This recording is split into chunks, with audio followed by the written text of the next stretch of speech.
Selamat ketemu kembali anak-anak. Kita masuk ke dokumen yang kelima dalam bukti transaksi dalam perusahaan dagang, yaitu bukti kelima adalah bukti kas masuk. Apa yang dimaksud dengan bukti kas masuk? Bukti kas masuk adalah dokumen transaksi yang digunakan oleh perusahaan untuk kegiatan-kegiatan. 1. Penerimaan pendapatan-pendapatan. Pendapatan bisa berupa pendapatan jasa, pendapatan sewa, pendapatan asuransi, pendapatan iklan, dan sebagainya.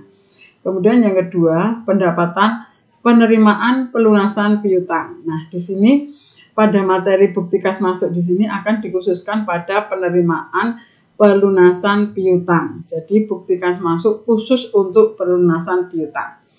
Sebelum kita ke pelunasan piutang, anak-anak harus ingat terlebih dahulu tentang termin pembayaran atau syarat pembayaran yang tertera pada faktur kopi yang pernah Putri dulu terangkan pada saat awal kita masuk perusahaan dagang.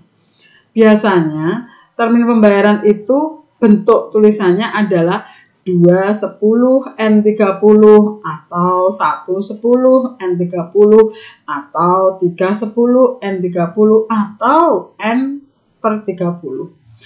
210 N30, saya ambil satu contoh bukti pembayaran yang 210 N30. Apakah artinya 210 N30? Artinya jika pelunasan piutang dari H+1 setelah transaksi penjualan secara kredit sampai dengan 10 hari setelah transaksi penjualan secara kredit, jika melunasi pada masa itu, maka akan mendapatkan potongan penjualan sebesar 10%. Ya, jadi 210 itu maksudnya jika pelunasan piutang pada masa H+1 sampai dengan 10 hari setelah transaksi penjualan secara kredit akan mendapatkan potongan penjualan sebesar 10%. Jika pembayaran lebih dari 10 hari dan kurang dari 30 hari, maka penerimaan piutang adalah sebesar piutangnya. Penerimaan kas akan sebesar piutangnya atau tidak mendapatkan potongan. Kemudian N30-nya, dan jika pembayaran lebih dari 30 hari, ya N30 itu berarti lebih dari 30 hari, maka pelunasan piutang akan ditambahi dengan denda keterlambatan pembayaran. Ya, jadi ada 3 yang perlu diperhatikan dalam bukti kas masuk khusus penerimaan piutang. Yang pertama pada masa potongan, yang kedua bukan pada masa potongan dan sebelum jatuh tempo, dan yang ketiga adalah setelah masa potongan. Setelah jatuh tempo akan mendapatkan denda. Nah, di sini jurnal penerimaan piutang antara penerimaan piutang yang mendapatkan potongan, tidak mendapatkan potongan dan mendapatkan denda, itu untuk jurnalnya berbeda-beda. Akan kita bahas satu persatu. Yang pertama, penerimaan piutang pada masa potongan.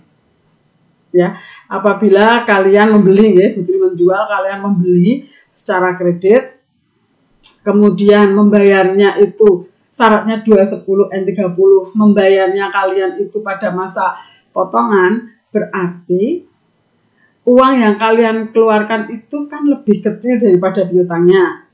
Nah, jadi debitnya adalah kas, debitnya adalah potongan penjualan, debitnya adalah fade out, kemudian kreditnya adalah account receivable.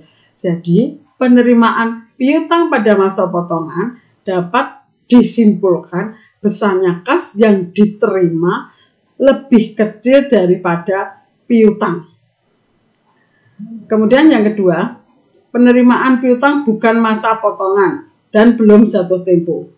Jurnalnya adalah debit kas, kredit piutang. Jadi dapat disimpulkan di sini besarnya kas yang diterima sama dengan piutang. Kemudian yang ketiga, penerimaan piutang setelah jatuh tempo. Jurnalnya adalah debit kas, kredit piutang. kredit lagi late fees collected atau denda keterlambatan. Di sini besarnya kas yang diterima oleh perusahaan itu lebih besar daripada piutangnya. Nanti kalau misalkan lebih jelas lagi ada contoh soalnya. Kemudian di sini posting buku besarnya, penerimaan kas yang ada potongannya ya, sudah saya sebutkan tadi, debitnya kas, debitnya sales discount, debitnya fade out, kreditnya adalah account receivable. Kemudian penerimaan kas yang tidak ada potongan, debitnya kas, kreditnya account receivable. Kemudian buku besar pembantu, denda tidak ada di sini ya. Sebetulnya ada nggih denda. Buku besar pembantu yang digunakan adalah debit account receivable. Maaf ya, buku besar pembantunya adalah kredit guys ya. Karena kita pelunasan piutang itu berarti utang kita berkurang, piutang kita berkurang berarti kredit. Maaf ini salah. Oke, nanti saya betulkan, betulkan. Jadi jangan khawatir. Buku besar pembantu yang digunakan adalah account receivable atau buku besar pembantu piutang di sebelah kredit. Mungkin demikian untuk materi bukti kas masuk. Nanti kita lanjutkan lagi pada bukti kas keluar.